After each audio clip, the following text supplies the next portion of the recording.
A top offensive tackle has entered his name into the transfer portal. Will Florida State pursue?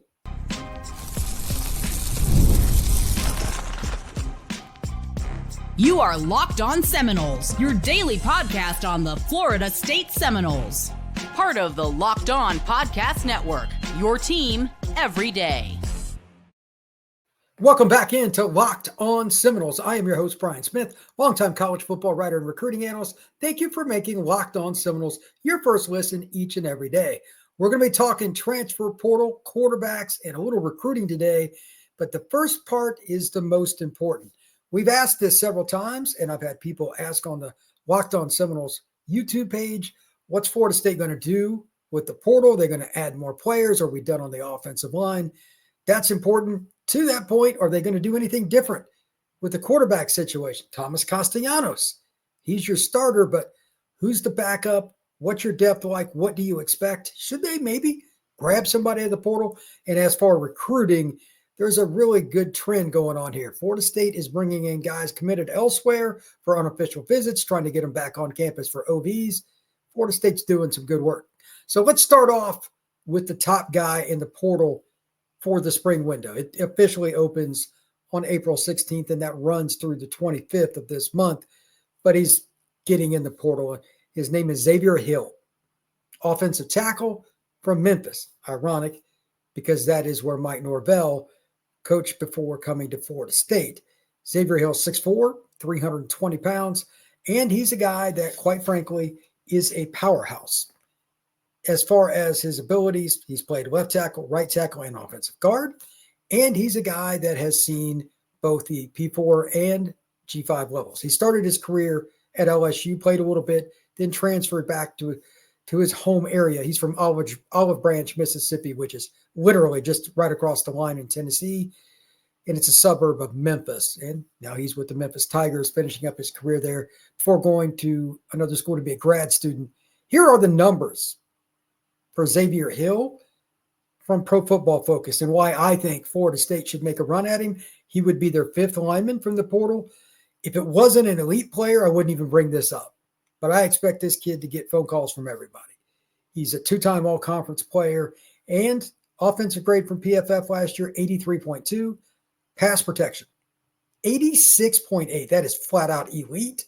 And as a run blocker, 80.4.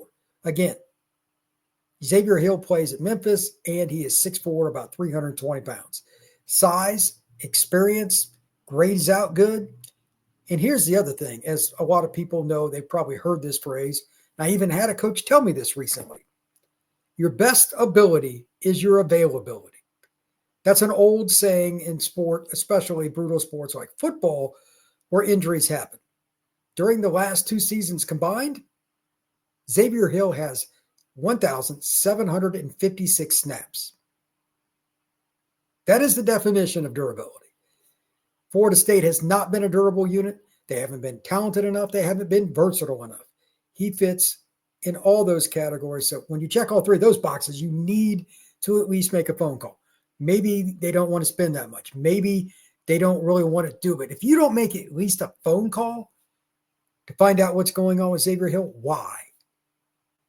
Why would you not? I know it's not going to be cheap, but if you're serious about winning this year, going to a bowl, resetting the table at Florida State, some people I know in the media don't think Florida State's very serious about it. Bud Elliott's made no doubts about it, that he's not very confident with how they've done things.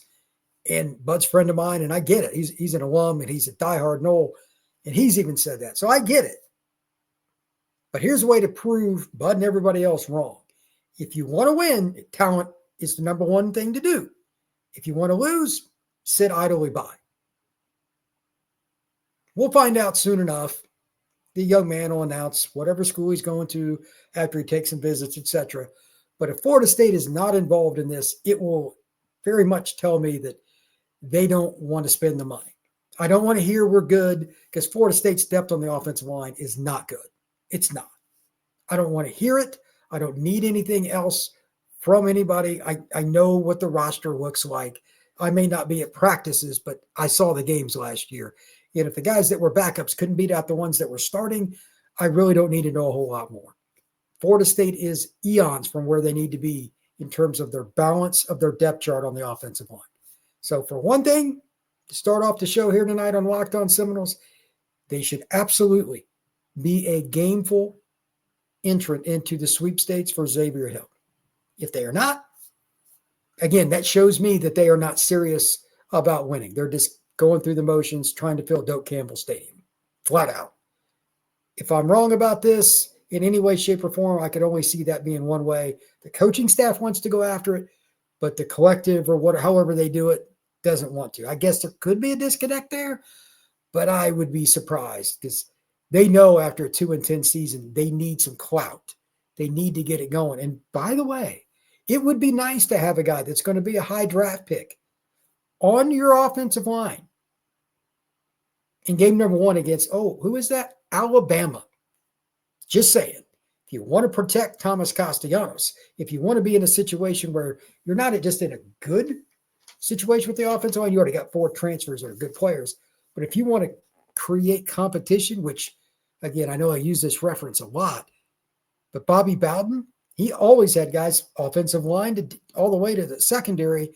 If you had a starting job, that's great. But if you went out and didn't practice well that week, were you going to get the same reps? Not guaranteed. Were you even guaranteed a starting spot? Nope. If you're going to win, you must spend. Xavier Hill is a big-time player. Also, just one other thing here.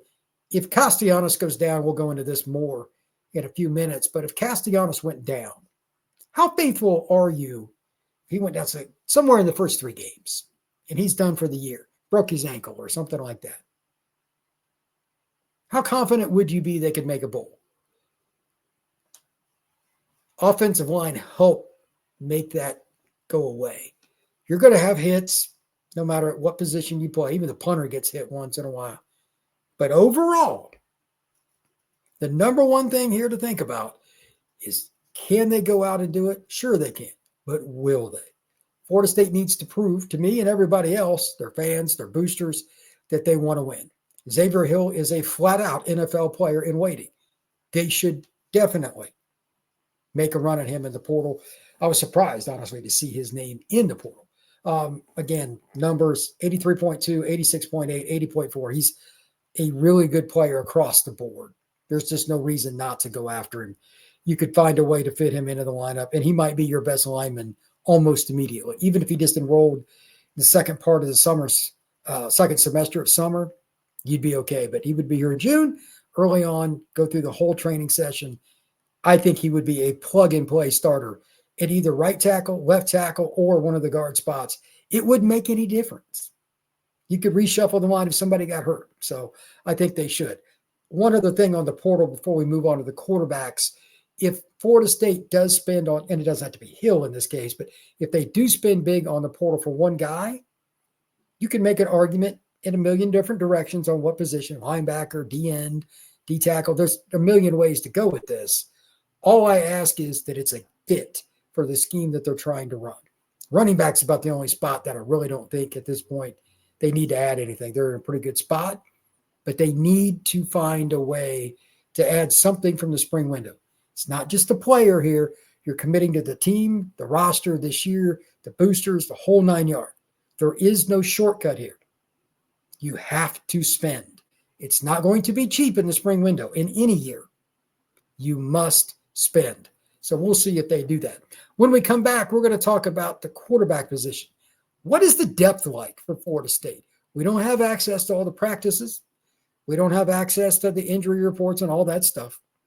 Where does Florida State stand, especially compared to the Gators, the Canes, the Clemson Tigers, some of those schools? That is next here on Locked On Seminoles. Get the supplies you need from the site made for the skilled trades, Supply House. Whether you're into plumbing, HVAC, or electrical work, Supply House is a reliable way to order products online. Their easy-to-use website is packed with helpful resources and the latest product info to help you get the job done right. Plus, with a complete inventory of over 200,000 parts from 400-plus top brands, you'll find exactly what you need delivered fast, coast to coast. Need help with an order? Supply House offers expert support and industry-leading service, so you'll always talk to a real person. And for trade pros looking for an extra edge, their free TradeMaster program offers exclusive perks like a dedicated phone line, free shipping, and discounts on every order. Thousands of skilled professionals are already taking advantage. Now it's your turn.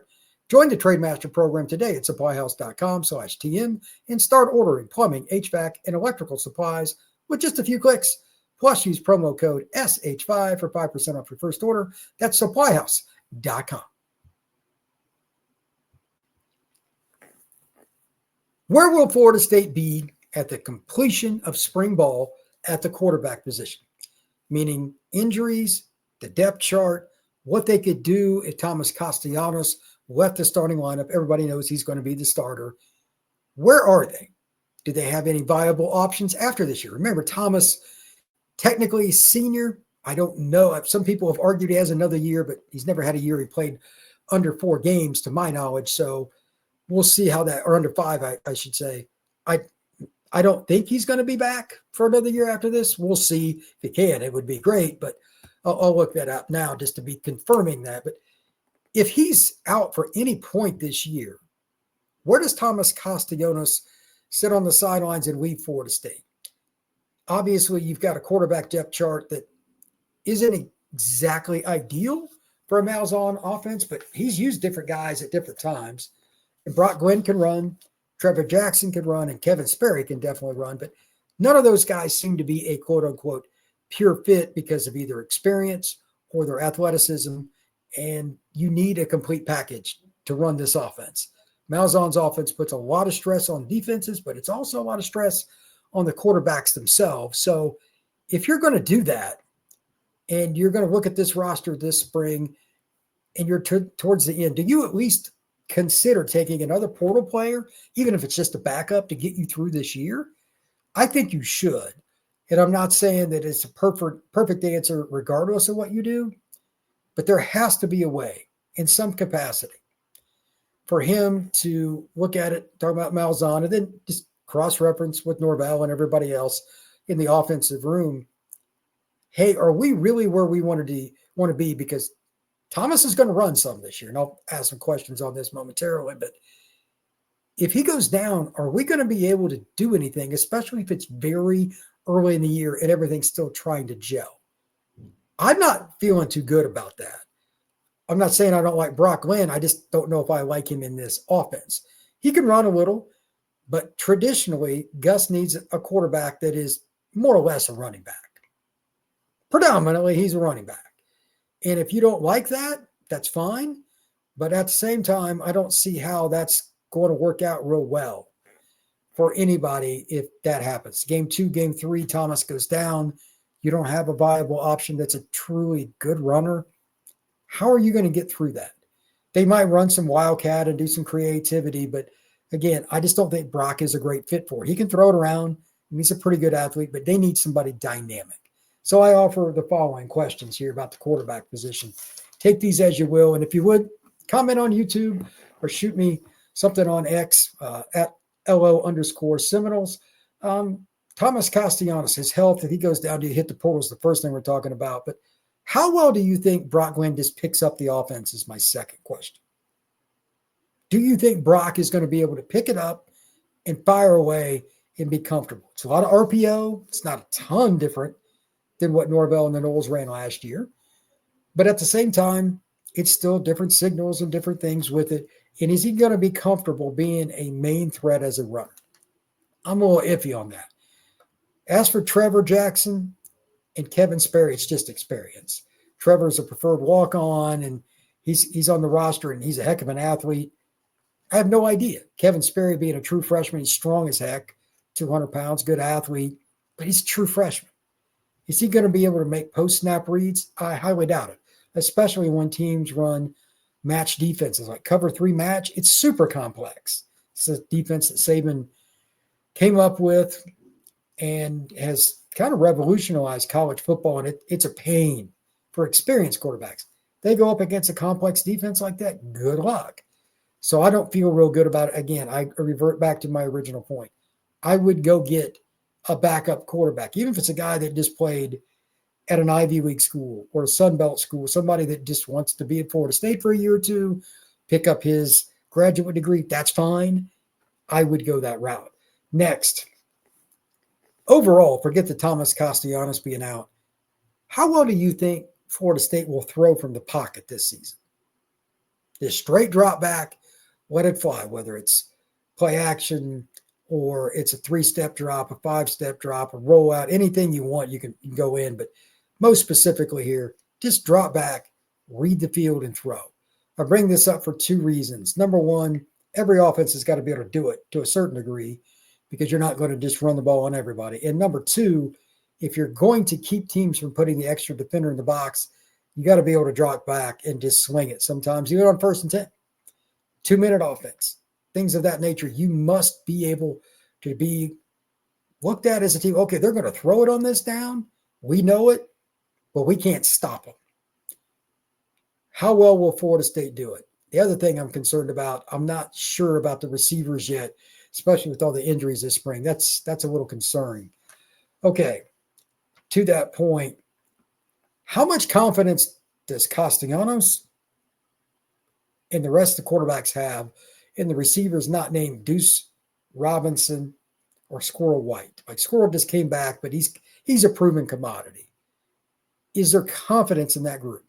If you want to extend it to the tight ends, Landon Thomas, I think we can safely say, pretty darn good player. Amari Williams, if he plays on offense at all, he's kind of proven himself. But Wayne McCoy, B.J. Gibson, Elijah Moore, just any of the young receivers, Jaylen Brown, how many of them do they feel comfortable with, especially in obvious passing situations? Any hesitation when you're trying to throw the football at the P4 level can lead to a lot of turnovers. Quarterback holds it just a tad too long. He gets hit, ball comes out. Deflection, because the D lineman gets close to him, even though it's a guy that's open, it's deflected, popped in the air. Interception, ball's going the other direction. And then, of course, just throwing a pick because you waited too long and the DB closed. I'm concerned about what has happened with the injuries this spring at receiver. It's unfortunate. But that timing and that rhythm, you're just getting less opportunity to develop it. This summer is huge for Castellanos and the rest of the quarterbacks to close that gap because you need hundreds and hundreds and hundreds of reps with all these routes, with every one of them. It is a time game. There's not enough time if guys are sitting out. That includes Hakeem now. We'll see what happens. But anyway, the injury bug is a problem for Florida State. Tayshawn Gelsley's another guy who just got banged up.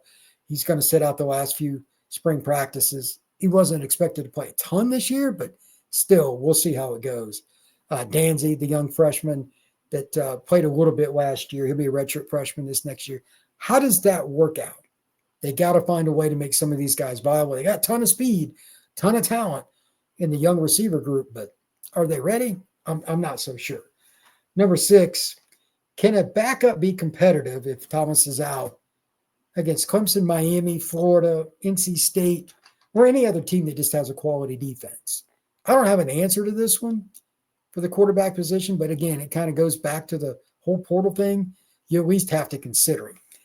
Number 7, and finally, will Florida State use design runs for Castellanos beyond just a few short yardage plays or maybe goal line because they're protecting him, especially if they don't go into the portal and get somebody, and they're worried about him getting hits? Traditionally, Gus doesn't do that. But now that he's working with Norvell, I don't know how that will translate to the play calling. Does Gus get full autonomy to do it? I don't know. Maybe, maybe not.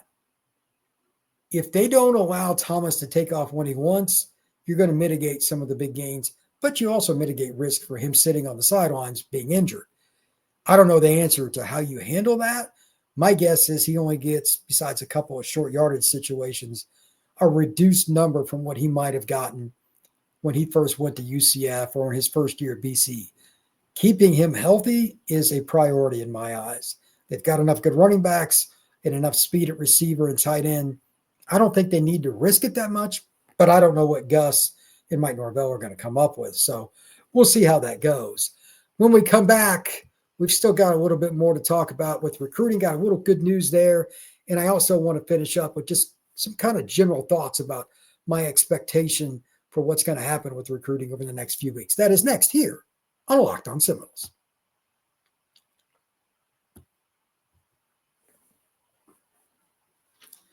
All right, we're into the time of the year where recruiting is about to explode. The portal is about to explode.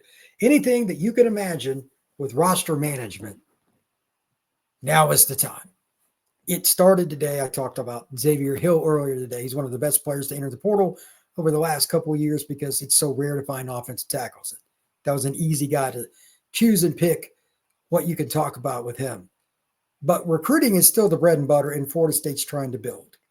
To that point, Douglas County defensive end Jordan Carter committed to A&M, but he's taking a visit to Florida State, and he's going to take an OV to Florida State. This is a national top 250 kid by anybody's account. Looks the part. Numbers show that he's played the part, and he's going against really good competition just outside Atlanta. Getting this kind of kid on campus never goes out of style.